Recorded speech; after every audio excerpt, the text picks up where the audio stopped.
Hello and welcome to Talking Live. I'm Dr. Robi Ludwig right here in Star Shop Studios in Times Square. Well, today we are talking about a very popular topic. It's exaholics. Do you know what an exaholic is? An exaholic is a person that is missing or addicted to their ex. I'm sure some people out there definitely know what that is like or have consulted somebody who is going through a tough time. And today we have a fabulous psychologist, Dr. Cortney Warren, who is a contributor to exaholics.com. She's going to take us through her book, which is Lies We Tell Ourselves, right? Is that yes, it? Lies We Tell Ourselves. Ourselves. And we have, I think, a copy of your book. The Psychology of Self-Deception.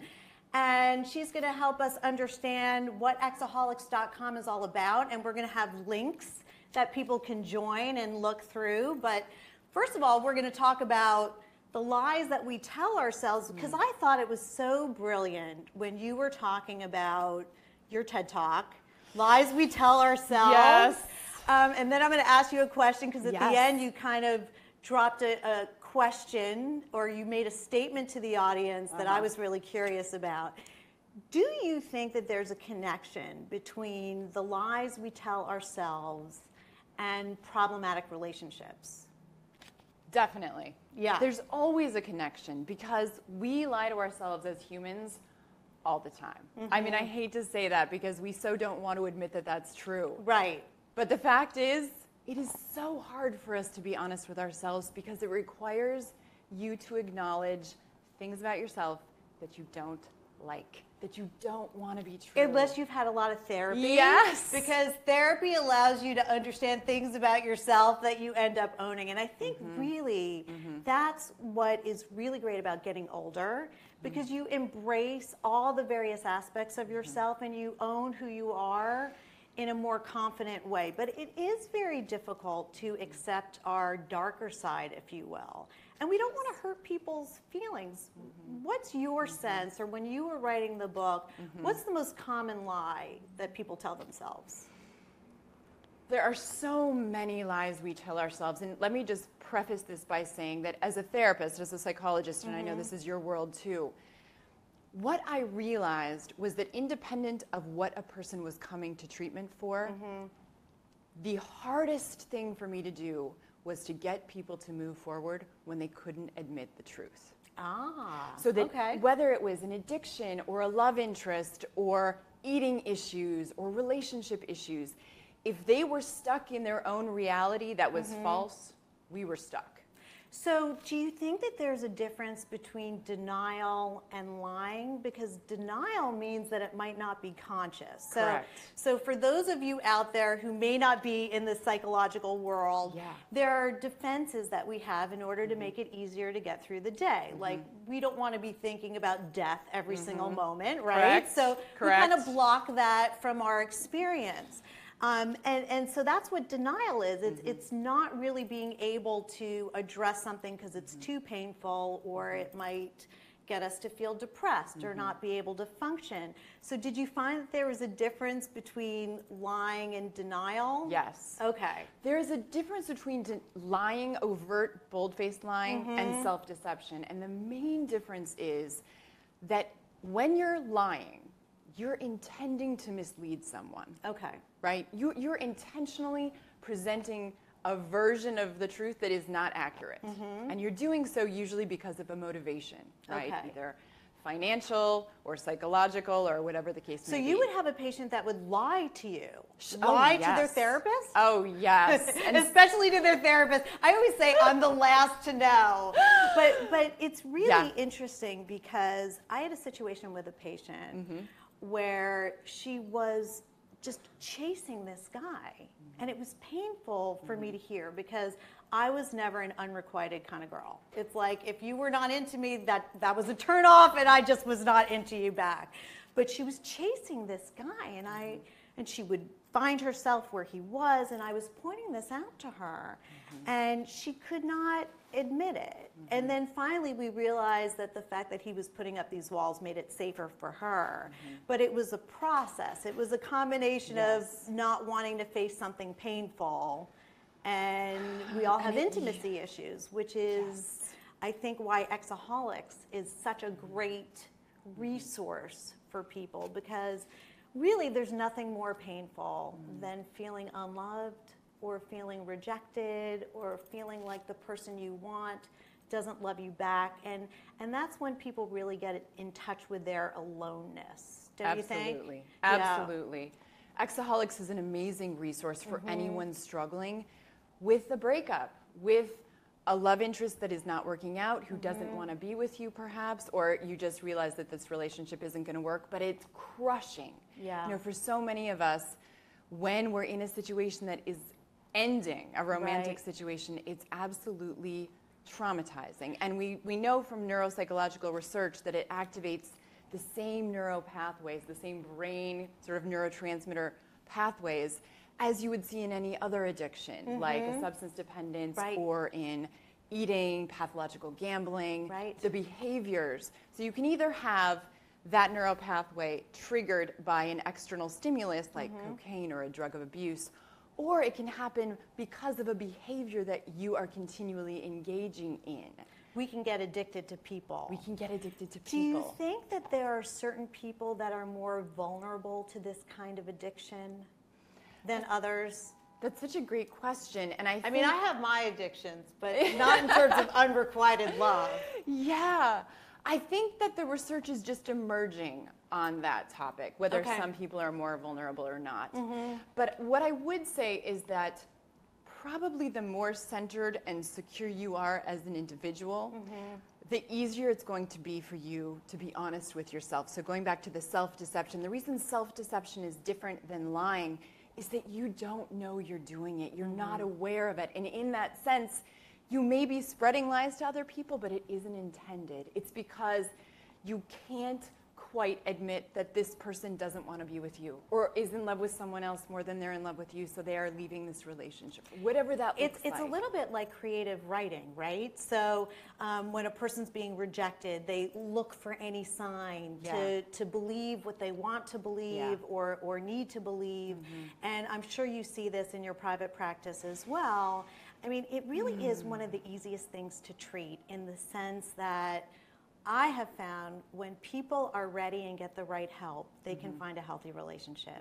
They just tweak what they're looking for in a different kind of way, and that, you know, we all need to go through different kinds of relationships to learn. Yes. But, you know, and I think to appreciate the right relationship, but often when we keep choosing people who are unavailable, there's an intimacy issue, wouldn't you say? Oh, yes. And often, we're not aware of this, but we're attracted to people who are familiar. Yeah. And sometimes what's familiar is really unhealthy for you, depending on what your early learning was as a child about what a healthy relationship should look like. Yeah. Or what you deserve to have in a relationship, or how close you can be in an intimate relationship, and like you were describing. how close do we all really want to be? Yes. Right? Do we want to be called on our stuff or not? Or do we just think that sexual attraction is a good relationship? And certainly when you're chasing somebody, it's very different than when you're in a longer term relationship. You talk a little bit about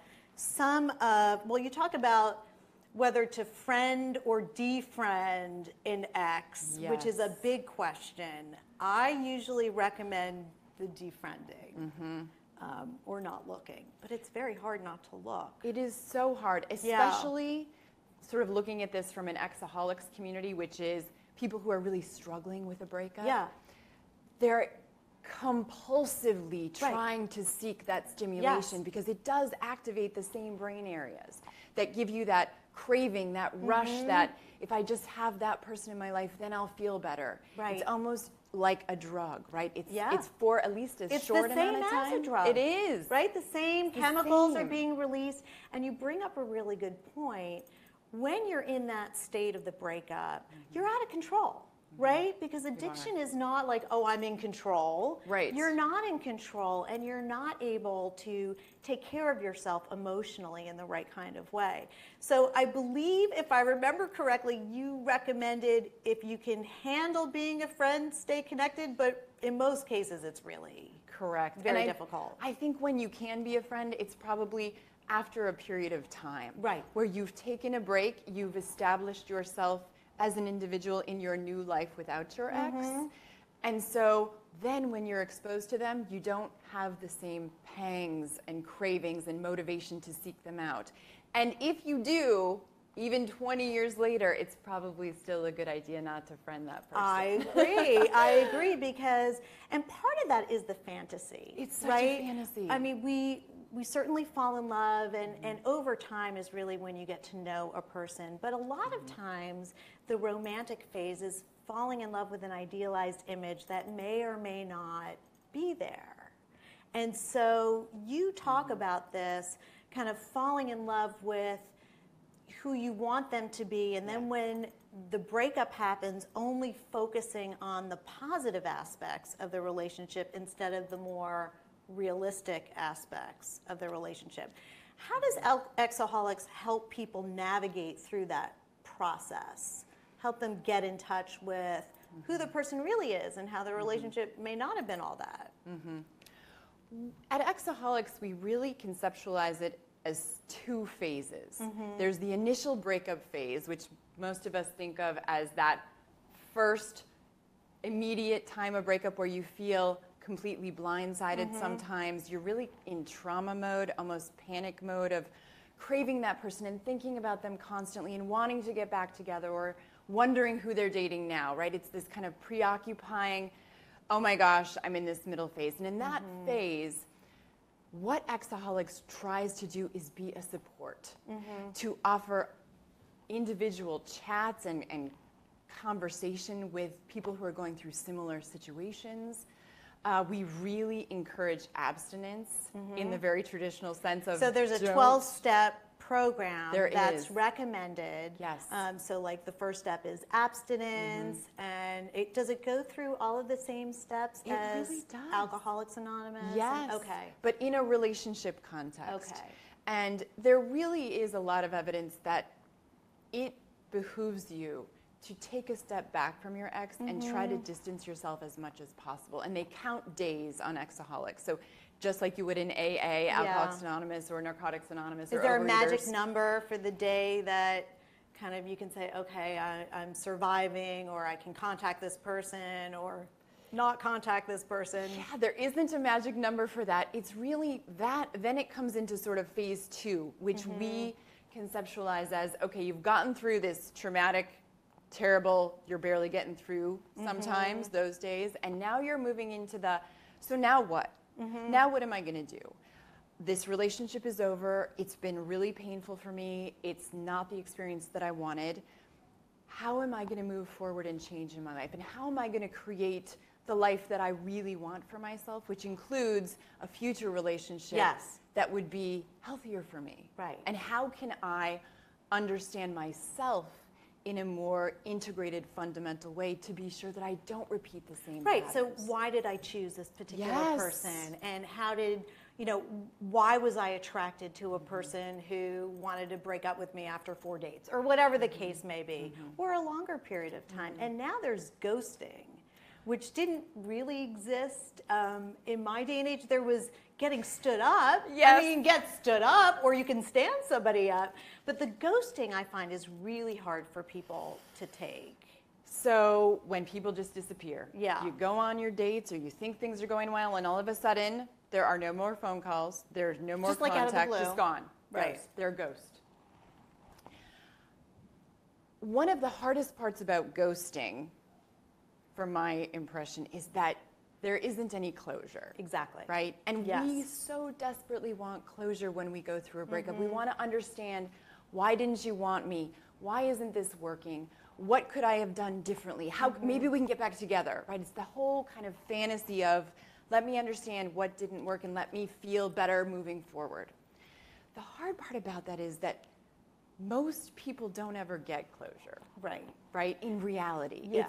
It's And also, a if luxury. you're addicted too, I work with somebody. Oh, God help me. Okay. Well, I'm very confrontational with this particular patient because I feel that it needs to be done. Yes. But for this patient, not being able to have control. And so it doesn't matter what information this person is given, it's never enough. Right. And I think the hard part too is that we tend to self-blame after a Very breakup. much. So with the ghosting, Yes. you fill in the gaps with all the insecurities. I'm not good enough. I'm never going to find somebody else. Right. Why didn't they want me? If only I was prettier. If only I was smarter. If only I was blah, blah, blah, blah. Then I would be enough.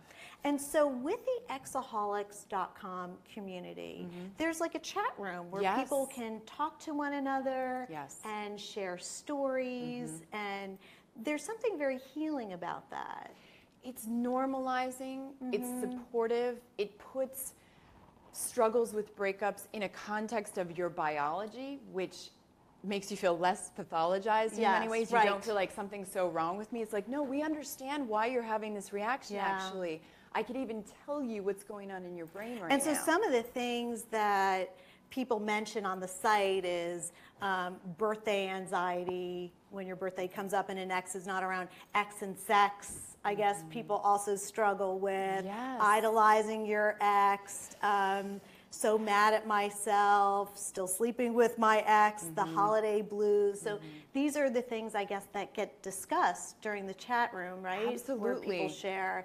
What I thought was so nice, and if you go to Exaholics.com, and we'll have a link for you after the show so you can look around, look at the articles, look at the experts, is there's a letter right on the front from somebody who had signed up for Exaholics and was in a really bad state and got through it, followed the 12 steps.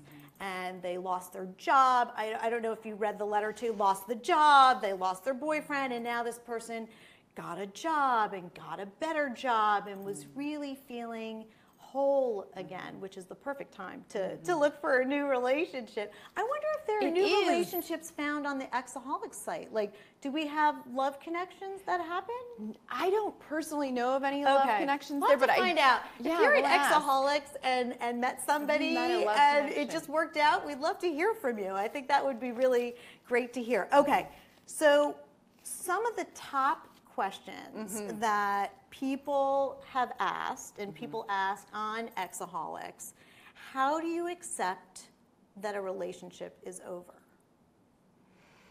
Now that's a tough one depending on what your psychology is. It is, and Yeah. sometimes it's wishy-washy. We live in a culture right now where, are we together, are we not together, we're broken up, but we still sleeping together, we still see each other, we work together. Like, it can be kind of messy even to really honestly figure out We don't live in the clear-cut status. boxes. Yeah, Yeah. it's not quite so cut Yeah. and dry usually. That said, if your relationship really is over, I think the hardest part about people coming to terms with that is that first, they have to let go of their fantasy of what could have been. Yeah. Right? So they're looking back at this lover who they adored in some way, even in a pathological way they were addicted to. And they have to let go of the dream that that was what they wanted it to be. Yeah. At the same time, there's this tremendous fear of the future, of the unknown, of the, am I going to find somebody else? Is this going to work in the future? Am I going to repeat the same pattern? What if I don't find anybody? And you can go down that road of fear and panic about what you can't control, the future. We don't know what's going to happen yet. Right. So helping people to really stay in the present, to try to be as honest as possible about where they're coming from and what didn't work about the relationship, because clearly you broke up, something wasn't working, right? It wasn't working for at least one of you, which means your it ex wasn't is going to an work. ex for a reason. Yes. Montel Williams used to say that. There's Right. a wonderful recommendation that you recommend on the site about writing a letter to yourself. Yeah. So it's like your unhealthy self saying, I miss this person, and then the healthier, part of yourself saying, I know that there's someone better in my future. So it's almost like your inner wisdom, getting in touch with that, even if you don't quite feel it yet. Yes. I love that Yes. as a recommendation. And writing, journaling, writing letters, whatever that looks like for you, can be so healing as a process of understanding yourself. It's also so helpful to reflect on where you've been. So if you start doing that, if you write letters to yourself today, the day after the breakup, and then you write another one in 2 weeks and another one in a month, you can actually see your progress. which is incredibly validating when you Yes. see, you know what, I've gotten through this. I can get through this. I am going Or maybe to you move give forward. yourself closure, right? Yes. You just give it to yourself. You know, at the end of the day, you have to give it to yourself, actually. It's so true. It's so true. Okay, we'll handle one more question. Yeah. That was a big question. How do you stop checking social media? This was a big one on the exaholics.com site. Because we're so inundated with Just social stop. media. Just defriend. Just block. Just whatever. It's very healing. Just don't do it. Just don't do it. If it causes you pain, what's the point? Unless the pain helps you move forward. Mm-hmm. If the pain gets you stuck, then in general, it is so helpful to detach from social media Yeah. or getting information, because what happens usually when you're in that first phase of the breakup is you are craving information about your ex, right? They're your drug. You want to connect with them, and you're Right. looking for any little tidbit you can get. But emotionally, what happens there is you get the little tidbit of information and you trigger your brain Yeah. and you trigger yourself, and for a minute you feel a little bit better because at least you know something. And then you crash. Yeah. And you're setting yourself up for this sort of up and down roller coaster of emotional sort of tragedy and misery. And it's not going to feel good, and it's not going to serve you well over time. And there really is somebody better out there who can give you the kind of relationship, healthy relationship you want if you work on yourself. Now, I just want to get back to the TED Talk, and I really recommend that you see Dr. Warren's TED Talk on self-deception and lying. And you gave up a teaching, it was tenure, right? I was a tenured professor. She was the tenured professor, Yes. which is really, really hard to get, and everybody wants to get it. Because you said you had to be honest with yourself Yeah. about something. Yeah. But then I didn't hear more. So I was like, I'm so glad I'm going to meet her in person, and then I'll get to hear more. So what was it you had to be honest about? After getting tenure, I had my first child. Okay. And I went back to work after a sabbatical, and I would leave her at home right after she got up in the morning, and I would come home right before she went to bed. And within 3 weeks, I had to have this serious look in the mirror, Cortney, conversation with myself about what I was going to regret. And that I had worked my whole life to become a professional psychologist, to get tenure, to be an academic, to run a research lab, right? I had done it. And comes along this little person, and when I looked at my choices in my life, the only thing I was going to regret was not spending time with her when she was tiny before she went to school. Well, I think you made the right choice because it goes by so fast, and kids really do change your life for the better. So I think everybody should check on exaholics.com. It's really interesting, and it's really a great recommendation, either if you're going through a breakup or you want to learn more about it so you can assist somebody who is, and then check out Dr. Warren's book. We will have a link for it on my Facebook page if you want to understand the different ways you may be deceiving yourself so your life is better. I highly recommend it. And thank you so much for coming today. Oh you my flew in gosh. all the way from Las Vegas Las to be with us Vegas. in New York. It's such a pleasure. Thank you for having me. And we'll have to do it again. We'll do it again. Would love to. Yeah, we'll Would have love you back. to. And we will see you again next week. Thanks for joining Talking Live. We'll see you soon.